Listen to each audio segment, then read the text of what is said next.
Welcome to another devlog video for Tranquil Waters, the casual exploring game made with Unreal Engine 5.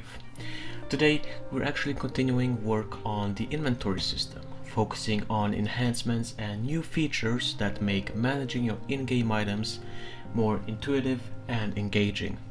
Now, looking at the Trello board here, there are still a few things we need to implement, and hopefully by the end of this video most of the items will be checked off.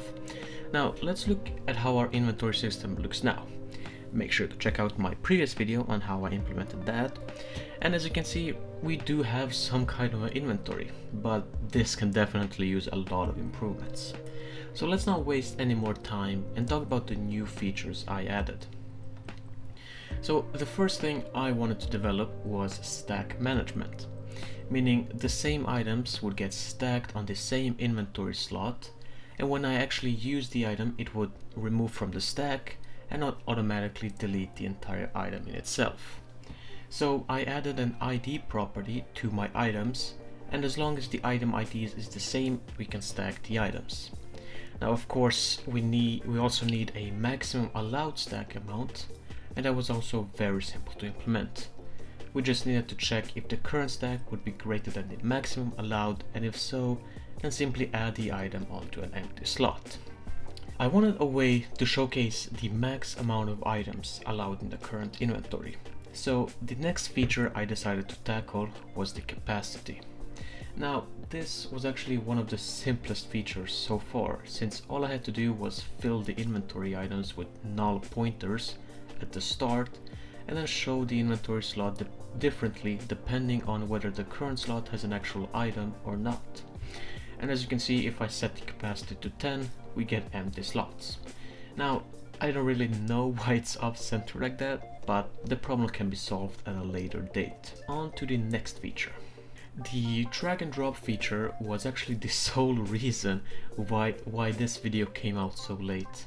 I streamed the entire implementation over 5 days, and I went back and calculated the hours it took to implement this, and it was around 16 hours.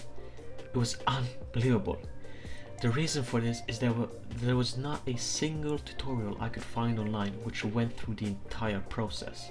It was just some random articles online which I had to put together. But it was all worth it in the end, and as you can see, it made the inventory so much better. Now, if you think that it is worth the sacrifice, subscribe to this YouTube channel, because I feel like I deserve it after all of the brain cells that I lost. Now, I do not want to get into the details of implementing the drag and drop feature, because I know you guys would just leave immediately, and also because I'm planning on creating a special tutorial for this feature. That way other people don't have to suffer the same way I did. As a bonus, I even added this trash can slot, which can be used to delete the items from the inventory. Don't worry, design is not final. I know it looks like crap so far, but design, it's not finished. Now, these were the most important features that I wanted to talk to you guys about today. I am very thankful for all of the subscribers who have chosen to watch me suffer doing the streams, but it always makes my day, and if I have piqued your guys' interest with this video, I would be very grateful if you liked and even commented what kind of features or improvements to the current ones you would like to see. Now I do have another video which you can watch to see how I implemented the basics of the inventory system, so make sure to check that one out as well. Thank you all so much for watching, make sure to subscribe and like, and I'll see you in the next one.